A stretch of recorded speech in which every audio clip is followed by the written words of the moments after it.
تشریف لائے تھے تب لوگوں نے آپ کی نسبت یوں کہا تھا، کہا سبحان اللہ، کسی کو وہ نہیں کہنا چاہیے جس کا علم اسے نہ ہو۔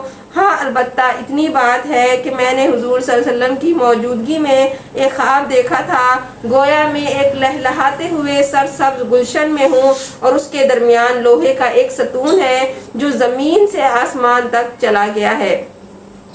اس کی چوٹی پر ایک کڑا ہے جو مجھ سے یہ کہا گیا کہ اس پر چڑھ جاؤ۔ میں نے کہا میں تو نہیں چڑھ سکتا، چنانچہ ایک شخص نے مجھے تھاما اور میں بآسانی چڑھ گیا اور اس کڑے کو تھام لیا۔ اس نے کہا دیکھو مضبوط پکڑے رہنا۔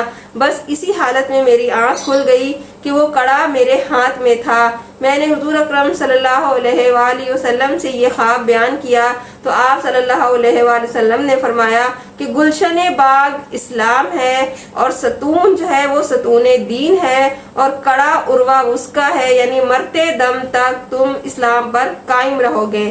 یہ شخص حضرت عبداللہ بن سلام رضی اللہ تعالی عنہ ہے۔ مسند کی ایک حدیث ہے کہ اس وقت آپ بوڑھے تھے اور لکڑی پر ٹیک لگائے ہوئے مسجد نبوی میں آئے تھے اور ایک ستون کے پیچھے آپ نے نماز پڑھی تھی اور سوال کے جواب میں فرمایا کہ جنت اللہ تعالیٰ کی چیز ہے، آپ جسے چاہے اس میں لے جائیں۔ خواب کے ذکر میں فرمایا کہ ایک شخص آیا اور مجھے لے چلا ایک لمبے چوڑے صاف شفاف میدان میں۔ ہم پہنچے، میں نے وہاں دائیں طرف جانا چاہا تو اس نے کہا تو ایسا نہیں۔ میں دائیں جانب چلنے لگا تو اچانک ایک پھسلنا پہاڑ نظر آیا۔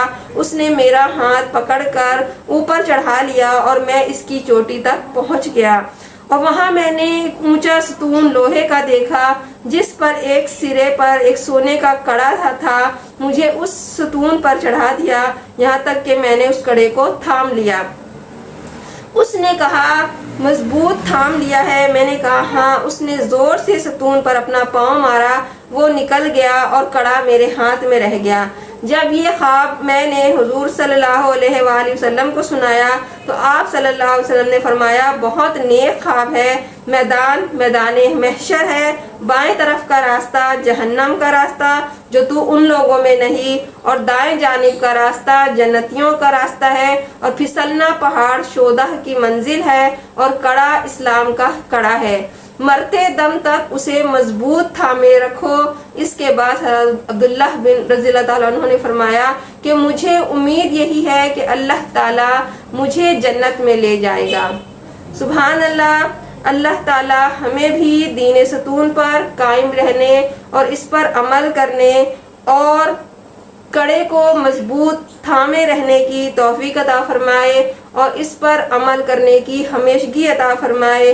آمین۔ وآخر دعوانا ان الحمد للہ رب العالمین۔